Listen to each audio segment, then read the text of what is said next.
All right, we're gonna start here in the corner of your truck camper. This is one of 4 of your jacks that's gonna raise and lower the unit so you can get it in and out of the bed of your truck. It does have a manual crank handle seal up here. You can pop that off, stick your manual crank handle down there that is in the bag, and then you can raise and lower these jacks independently manually if the remote doesn't, or the motor in them doesn't want to work. Behind that, you do have a storage compartment down here on the side, so you can fit all your outside stuff in it, like your outside hoses, your drain hoses, all that good stuff.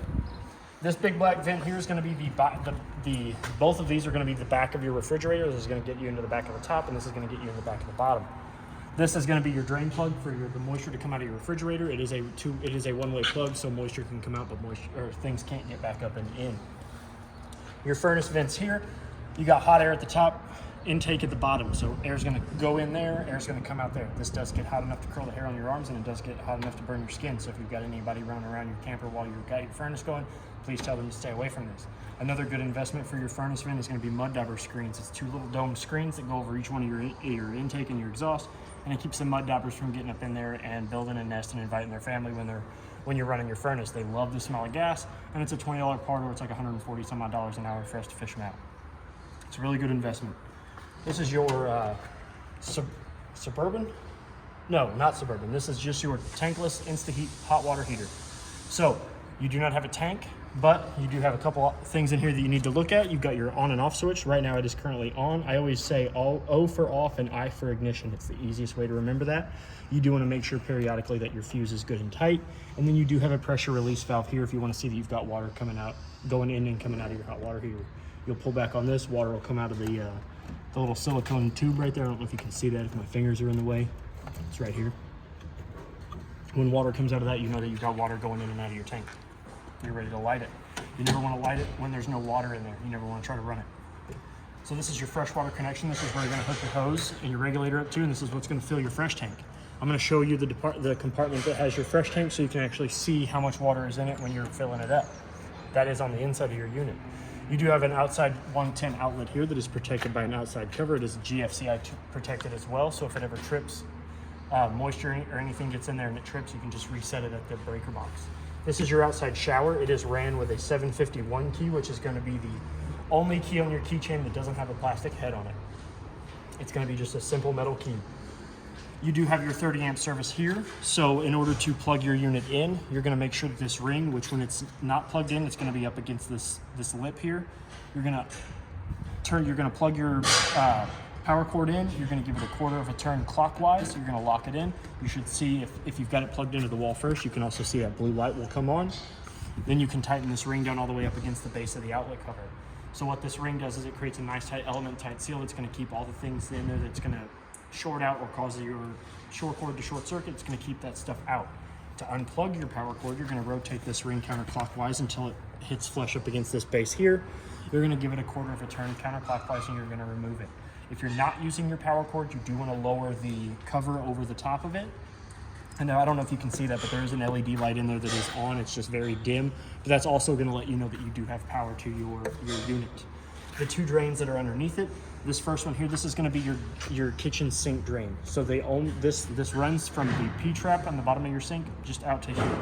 So if you have this closed and you're filling your sink up, do dishes, wash something, your sink will fill up with water quite fast. To drain it, you're just going to undo this, and this will fit any sort of standard garden hose that you can buy. You can hook it up to this, run it off to somewhere else, and you can drain your kitchen sink that way. Your city water connection is how you're going to apply water to your unit without having to A, use your fresh tank, and B, turn your water pump on.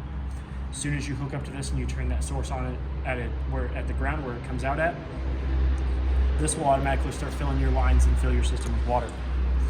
There are also your low water drain points here, which are going to be the 2 lowest points in your water system. You've got blue for cold and hot and red for hot. These are used for winterizing and dewinterizing of the unit. You have 2 out of 4 of your jacks. Like I said, this little rubber seal here comes off, and you can put a manual crank handle in there, and you can raise and lower this manually if you would ever need to do that. Each one of your jacks is actually powered by the unit by these 2 plugs here. This bottom one is for the bottom jack, and the top one is actually for the top jack. You have two different options when it comes to your jacks. You've got these, and then the jacks up here, which raise and lower the top part of your unit. You always want to make sure that these are plugged in, or else you're not going to be able to run the jacks or the roof raisings. Your 7-way is under here. You do have a 7-way cord on the inside of your unit. It will plug into this, and then the other part of the 7-way will plug into your truck. And what that's going to do is it's going to give you your running lights, your turn signals, and your brake lights. So that way, this has power for its lights, and it charges the battery as well when it's plugged into the 7-way. Speaking of battery, you do have a battery disconnect right here. What this is this is going to be a switch. When it's on, it's going to use the power in the battery. You can turn this off if you're going to if you're going to not use the camper for a while, and it's going to not draw power from the battery to power the unit, so you can conserve your battery when you have it stored for the winter. If you ever need to jump your unit, you can open this up here, and this is just going to be like your battery terminal. So you've got your ground and your positive, so you hook up your jumper box to this, and this will help you jump your unit if you would ever need to do that. The 7-way, if you do want to keep it plugged in all the time, it does come out of this, but you can plug it in, and then the other end can sit here in its saddle. We'll come over here to the other side. This is your third jack. Again, it's the same as the other ones. Remove this. This is how you get to it to raise and lower it manually. And you always want to make sure that these are plugged in and that they're nice and secure, because like I said, these power the jack that raises the top, and then the bottom one powers the bottom jacks. And you've got 4. You've got two on each corner, so you've got a total of 8, but you've got 4 lowers and 4 uppers. We come over here to this top compartment here. This is your propane. So if we open it up, you can actually fit that T-shaped little handle in the bracket, and I'll keep your door open. This is where your 20-pound propane tank cylinder is. Sorry. It is fed into the unit with a regulator that is up behind the tank. You attach it to this. The unit is full, other than what I use to PDI the unit, so other than to check the furnace and to check the hot water heater, it is full. We're gonna go ahead and close that back. And if you want to, there's 2 little notches here. You can lock that in the upper position, and it'll keep it from flapping around on you. We come down here to the bottom compartment. This is your gray water holding tank and your sewer outlet connection. This is where your connections and your tank valves are going to be. So you've got your sewer hose here, so you remove the cap, you attach your sewer hose, you run the other end to the proper dump station, and this is going to be your black tank handle. So this is what's going to drain your black tank.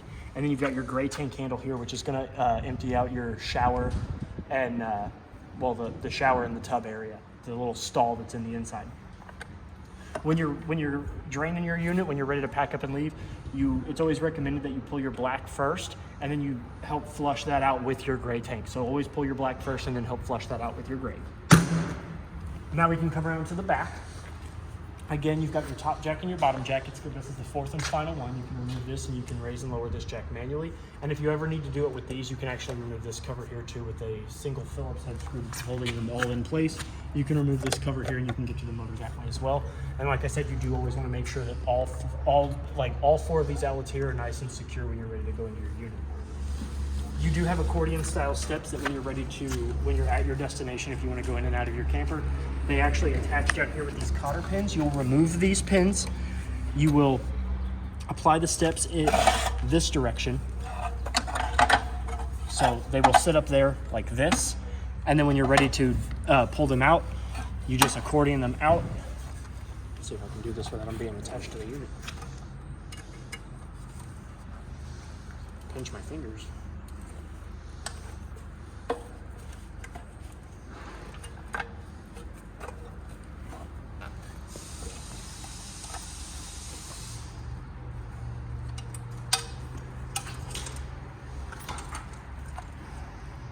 And then once you're ready to get into your camper, they will sit like this. And then you always want to make sure that this plate is touching the ground. That's going to be your base of your stairs. So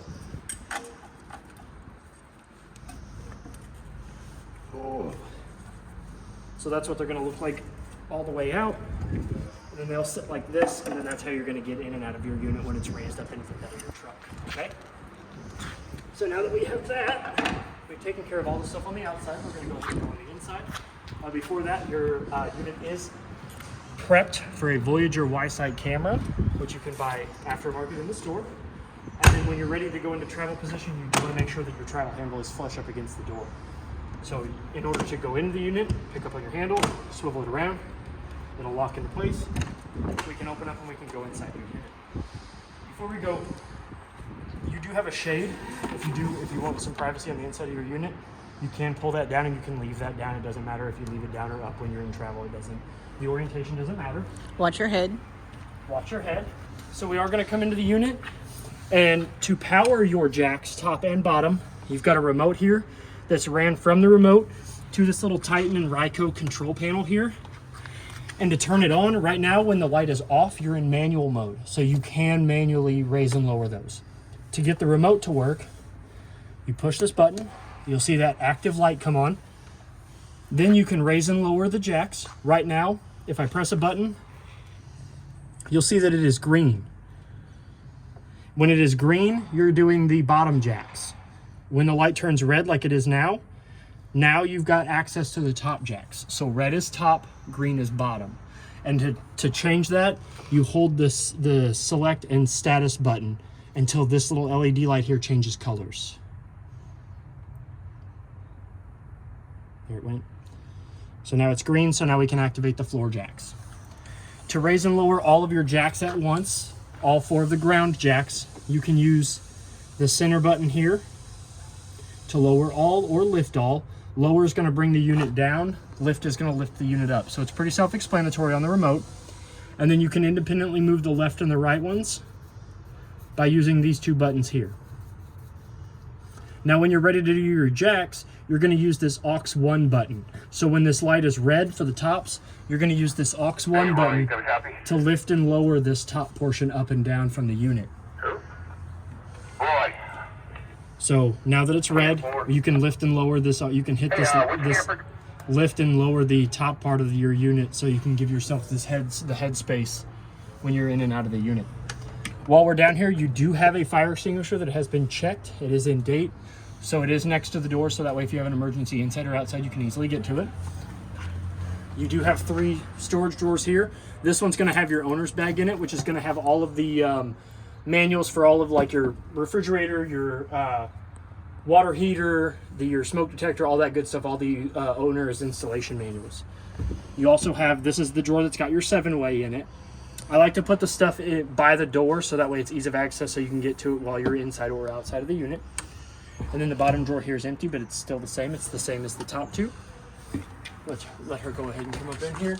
Now the inside lights, the interior lights, they're all manual, but they all have a push button on the center. There's 3 here in the middle. There's 2 above our heads here near the entryway.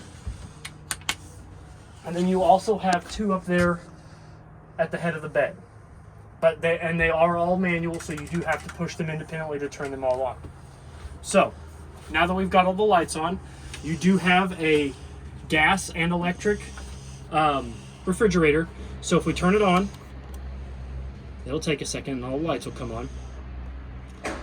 Auto means it's going to automatically detect the best source of power for it to run. So as long as it's plugged in and it's on auto, it's going to run off of AC. If we hit this button, it's going to switch to DC. So AC is going to be for your shore cord, your 30 amp service cord. DC is going to run straight off of the battery. So if you're traveling and you want to keep stuff cool and it's plugged in, just leave it set to auto. Then if you want to switch it to gas, if you're going to boondock it and you've got plenty of gas, you've got access to more gas, you can actually switch this over to gas and it'll run off of gas, which means that the little compressor in the backside will heat up. It'll send all the chemicals up into the back of the refrigerator, and it'll do its job off of the gas instead of doing it off of electric. And then you've got your temperature control button over here, so you just press it. 1 is being cold, all the way up to 5 being the coldest. And then to turn it off, you just hit the off button again. When the button is out, it's off. When the button is pushed in, it is on. And to open it, you're going to push on this little tab here, and you can open the door outward. You do have a door up here for your freezer activity. It is spring loaded, so if you're going to get in there, don't let it go until your hand's out. You run the risk of doing that, catching your hand in there. So just be careful with that. There's your fridge. Yep, and then there's some instructions down here if you ever forget on how to operate your, like whatever mode's best or whatever, there's an instruction panel on the inside of the bottom of the refrigerator. Above that, you do have some removable storage totes. They do hang from the ceiling, and when you decide that you're going to travel and you bring this down, you do want to remove all 3 of your storage totes above your head. They come down with just plastic clips. It's better to, they do have to be pushed in past the plastic, but then they can just come off and you can remove them. And they will be removed when you come to get it, and then we'll lower this down when we put it on your truck. But the big ones, 2 shelves for like hand towels, dry goods, clothes, stuff like that. And then the other 2 long ones are just big, large, single storage compartments. And both of these are identical. So it doesn't really matter which side of these units they go on. These are identical. That's the only one that matters. That's a different size than the other 2. Your stove has a glass top on it that when you are prepared to use it, you do want to lift up on. And to light it, you are going to need a large kitchen lighter because it doesn't have a striker on it. So you're going to take your kitchen lighter, you're going to push down, you're going to turn it to the little flame symbols that say light. This knob is for this burner and the left knob is for the left burner. So you're going to push down, you're going to turn it to light, you're going to take that stick lighter and you're going to attempt to light your burner. Once your burner remains lit after removing your hand and the lighter from the stove, then you can adjust it from high to off. You do have a GFCI protected 110 outlet up there, so you can plug in like a coffee pot or something if you really want to. Your window has the standard raise and lower mini blinds, just like your mini blinds in your home, unless you have Venetian blinds. Your sink over here is hot all the way to the left, cold all the way to the right, and then to draw water from it. Let me take this out in case there's antifreeze comes out. I did winterize the unit. I primed it with antifreeze, so you're good to go. But if we lift up, you do have it. That's how you draw water from your faucet, is you just bring the handle all the way up. Go ahead and stick that down there. You have a drying rack, so you can put dishes on this to dry if you've done eating. You do have another 110 GFCI protected outlet there. Up on the master bed, each side has 2 compartments that open up, and the length of this entire shelf here is one large storage compartment. So you can store extra blankets, pillows, stuff like that up in there. Each side has one. Again, you also have the 2 manual push button lights at the head of the bed, and you also have a max air fan here at the top, which it has 4 modes. So, pardon me. You've got slow, medium, low. Oh, that was already. So you've got on, 2, 3, and then off again. And then to open the vent, you pull down on the black handle, you rotate it counterclockwise to open your vent up. And then to close it again, you rotate that clockwise. And then to lock it, you push up and that'll lock that handle from opening and closing that vent. Okay? Up here on the bed, if you've noticed, there's this large wooden feature with this black foot on it. This is your table for your dinette booth seating. So, if we come down here to the floor, we lift up underneath here and you've got this pole. So you always want to make sure that there's distance between the bottom of this foot and the bottom of the pole. And then you're going to seat this foot down into that hole. And then what you're going to do is you're going to rotate this clockwise. You're threading that screw you're threading that foot back up into that pole. What it's doing is that foot will turn and then it will catch, and then you're just threading that bolt down in. You're threading the tube back down onto that bolt, and you'll get a nice, good, secure connection. Oh, see, look, I pulled it out. And then once this is steady and sturdy here, you will fit this foot onto that pole there, onto this. This little black knob at the top locks it into place, and you'll be able to sit on your booth seating, and you'll have your dinette seating that way. We'll go ahead and put this back down here. This is where you can keep it down here. I've seen a lot of people keep like tackle and stuff down there too if you're a big fisherman. So the cushion here actually is supposed to sit flush. So that way you have booth seating, so you can actually rotate that table outward and you can have it sit like this. So you can sit here, watch out the door, sit over there with the table facing this way. Another feature of these cushions is underneath the mattress, you have another piece of wood, which this fits up underneath the mattress pretty well without leaving too many lumps in your mattress. But the tabletop, when you're sleeping in it, you do not want to leave that tabletop underneath the mattress. You do want to remove it and set it down somewhere if you're not going to use it. But this one can sit underneath the bed, and what this one does is if we pull this one out, this one sits up against these 4 bump stops here underneath the booth seating. Move this cushion out of the way again. This will sit on these bump stops here. Sit all the way up against there. This cushion stays there, and this cushion fits nice in there. And then you have a secondary sleeping option if you wish. That way somebody can kind of sleep here. If you're like me, you'd have to like curl into that. Pretty tall. So like I said, when you're not using this one actually can sit pretty flush up underneath the bed. You leave this L-shaped end here poking out down here at the bottom, and it doesn't really leave too many lumps on your bed. So if you bring it all the way towards yourself and then lower the mattress down, it doesn't really create that big of a difference down here. Speaking of moving stuff around down here underneath, if we move this cushion off of this step down here and we lift this up, this is where we're going to get to the meat and potatoes of your unit. So this comes out. So I know it looks like a lot, but it's really not. So underneath here, you've got your battery box that's got a battery in it currently, and you have an option for an extra battery if you do want to hook up another 12. It's got instructions for two 12 volts and two 6-volt batteries. But the main important feature is that this is also, if you can see it underneath there, that's your water pump, and then there's a little black valve to the left of it. I'll put my hand down there and see if I can show it to you.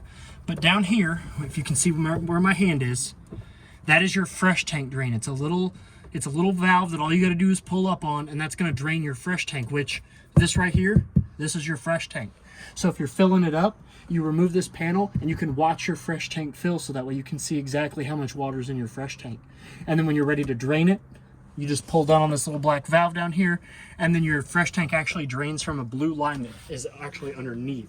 So when this is in your truck and you're draining your fresh tank, it will drain out into the bed of your truck. If you're ready to winterize the unit, you'll pull this end out here. You'll unscrew the cap here. You'll sink this down into your antifreeze, and then there's a little white valve hidden by these wires here. Right now it is in the position to winterize because that's what I did to it before we did this. It is still in winterization mode. If you're ready to draw water from your fresh tank, you'll turn this valve here to face this line here. And what this line is this line goes from your water tank to your fresh tank. So it's going to open that valve to start drawing from your fresh tank. You can tuck that back down in there. And then we can take this carpeted step. You can lay it back down, slide it all the way up. It does have, it will only go in one way because you do have some wires kind of in a loom there, and there is a corner notch cut out there, so you'll always know which direction to put this step in. Underneath the step, you do have a switch for your water pump, so you can turn it on and off without having to get into here. You have your master GFCI outlet right there, which also has your test and reset. So if any of your GFCI outlets get water in them and you don't want to reset the breaker, you can come in here and you can hit that reset, and that'll do that for you. Down here is your carbon monoxide detector, which is or not carbon monoxide detector, good lord, LP and carbon monoxide detector. So it not only detects carbon monoxide, but it also detects loose propane, which is, I know that's not what LP stands for, but it's a good, that's what I tell people, loose propane in the air, LP, loose propane, liquid petroleum, same thing, it'll detect them. You can hit this button. They recommend that you test the smoke detector, and check your fire extinguisher every 90 days. I recommend doing it every time you're going to use this unit. Anytime you're going to go camping and anytime you're going to take it somewhere, just test them. It takes 10 seconds to test all three. Above that, you have your solar controller, which is going to tell you three very important pieces of information. It's going to tell you the voltage that the converter is putting out. It's going to tell you the voltage that the solar panels are putting into the battery, and it's also going to tell you the temperature of the solar panels on the roof. Next to that, you have your auto detect fuse panel and breaker box. So if we open that up, you can see that you do have your breakers. The most important one is going to be that 15 amp GFCI, which is labeled here on this side sticker here. And then you have your fuse panel down here. Now the great thing about the auto detect fuse panel and breaker boxes is that if any one of your fuses break or blow, they do have an LED light that will illuminate to show you exactly which one is blown. Beside that, you do have some netted storage, so you can put magazines and stuff like that, your owner's manuals, good stuff like that in there. You do have a drawer here that opens up for your silverware. Up here by my head, you do have two pull-out drawers that open up into some storage, so you can store more blankets or anything like that in there. Over here is your thermostat, and it's just like the old style thermostats in your home. You move this white lever all the way over to match whatever temperature you want here, and there's a little red line in here that will kind of also match that. And then down here, it'll actually tell you what temperature it is down here at the bottom. Over here, you do have a USB port, which pulls about 5.09 volts, which, if you're worried about... Sorry to interrupt. Does that just work the heater, or does that work the air conditioner too? This just works the furnace. The air conditioner's controls are up there on the air conditioner itself. Crosses. This, if you're worried about it not charging your phone fast enough, so anything 5 volts and higher will charge your phone, will charge your lightning devices, anything like that. It'll charge it just like it would if you plugged it into your home. Okay? I know a lot of people ask me a lot of that. They're like, well, how fast does that charge my phone? Just the same as your phone at home. Just the same as the outlets do at your home. Speaking of air conditioner, the controls up here are the black gradient is going to be your fan controls. So you have low, medium, high. You turn this knob to face the blue gradient. That's going to be low air, medium air, high air. And then you've got your temperature dial here. So you've got, this doesn't have heat strips in it. So you only need to focus on the blue gradient. So the blue gradient is going to tell you the temperature. So if you crank it all the way up to the snowflake, it's going to be the coldest, and so forth and so on. So the smaller the blue line is, the higher the temperature will be. Then you have your dump valve switch here, which is going to open and close these dump valves. And then you have 4 independent opening vents on all 4 sides of your unit. So that way you can have some like sort of directional flow for your air conditioner. Now, when it comes to your air conditioner, the air filter that's up here behind this screen here, that's the most important part, because the cleaner that is, the better your air conditioner is going to work. It's like any other sort of filter that you have. You know, the cleaner it is, the better it's going to work. You can actually remove this, take that filter out, run it under some water, kind of give it a gentle rub, kind of break that dust up, break those dust bunnies up, let it dry, and you can put it back up there. We'll go ahead and close those back up.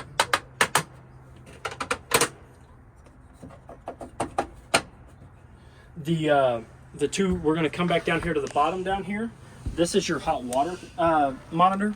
So right now it is off. So if we press that, we're going to wake it up. You can see that the set temperature goes all the way up to 124, and the low temperature goes all the way down to, I think, like 99 or 98. You can change it from Fahrenheit to Celsius.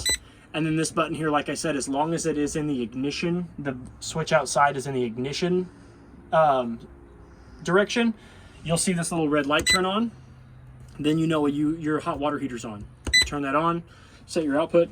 When you turn your water on, you will see 2 symbols, 2 very important symbols down here. You'll see a fan blowing and a flame. Those are you want to see both of those. The fan means that it is producing hot, it's producing the air, and then the flame means that you are getting enough gas to your unit. And then you'll watch this temperature go from the tepid temperature to whatever set temperature that you have in your hot water heater set to, okay? Last but not least, you do have a stall style bathroom. We can open this up. If you look in there, your toilet is a 2-portion valve toilet. You put your foot down halfway on the pedal, you will fill your bowl. If you floor it, it'll flush it all into your black tank, Where it belongs. Up here you have your hot and your cold shower handle. Hot on the left, cold on the right, designated by the blue dot and the red dot. You have your shower handle up here that comes up to a button, so if you're boondocking it and you don't want to have to turn your hot water off, you can hit this button here, and it will cut off the flow to the shower head, so that way you can conserve your water. Down below is a watertight seal, so you can keep your toilet paper in there. It actually has a handle and a towel handle in there. You do have counter space up here, so you can store your soaps and your toothbrushes and all that good stuff in here. Your drain then drains out to your gray tank. And if you're taking a shower and you want to stand up, I mean, I know you don't have a whole lot of room, but if you do want to stand up, you can take this curtain and move it all the way around. You've got 2 half curtains, and then this one here will kind of go inside and then kind of cover the front half of your shower, so that way you're not, standing there, especially if you're tall like me and you're like, half of you is hanging out indisposed. So, and you do have a skylight above it, so you can shower in the beauty of nature. Now, like I said earlier, when you go to lower the top down, you do want to make sure that your 3 tote storage compartments are unhooked and collapsed, and then they're stored somewhere where they don't get crushed. And then you do not want to mess with this, because this is going to have all your wiring to all your stuff at the top. So this is where your wires are that are going to send it up. And don't worry, you can it's waterproof. You don't have to worry about it being in the shower. And you have another one over here. Yes, you do have 2 of them. You don't really want to mess with them. These are where your electrical wires are going to be. So they are waterproof, so you don't have to worry about them getting wet. You can shower all you want in here. It's not going to be a big deal. And then I think that covers pretty much everything. The vinyl sides for your pop-up, They do have a privacy flap, which you can roll up and feed under this, so you can open them up all the way. And you can roll them up, and they've got two, so you can hold them up. And then you can also unzip this see-through spot, so you can just have your screen, so you can open up one and then the front one and then get a good breeze. And then you can roll this down, and it fits in between this piece of Velcro and this piece of Velcro. But if you do decide to take these down, when you put them back up, these zippers, here's a good example. These zippers here, you do want to leave them in the down position, right? Up, all the way up. All the way up in the corner. Yep. Nope, that's right. You do want to leave them all the way up. That's the most waterproof position. Yeah, because if water runs down, it won't go into the hole, right? Yeah. Yeah, look at me learning stuff. And then you can actually also, this is for like, I think putting them up. So like when you bring this down, you can unzip this and then Velcro, and you can tuck them in a little better. Speaking of that, when you are tucking this in, you can actually shut your doors all up, shut all your windows up, shut all this up, turn your vent fan on, and that'll help kind of bring in, when this is coming down, it'll kind of help push all that extra air up, and it'll help bring these vinyl sides in so you can tuck them all in. That's the very important thing. When you're bringing this top down, you want to make sure that all of your vinyl sides are tucked up and inside the camper when you're bringing this down. You do not want to bring it down on the corners, on the sides, anything like that, because you run the risk of the top part slicing this vinyl, and then once it's sliced, you're going to have to get it repaired, or else you're going to leak. So I think that pretty much covers everything. If you have any questions, please feel free to reach out to me here at Parkland RV. My name is Trey. Happy camping and good luck. Thank you.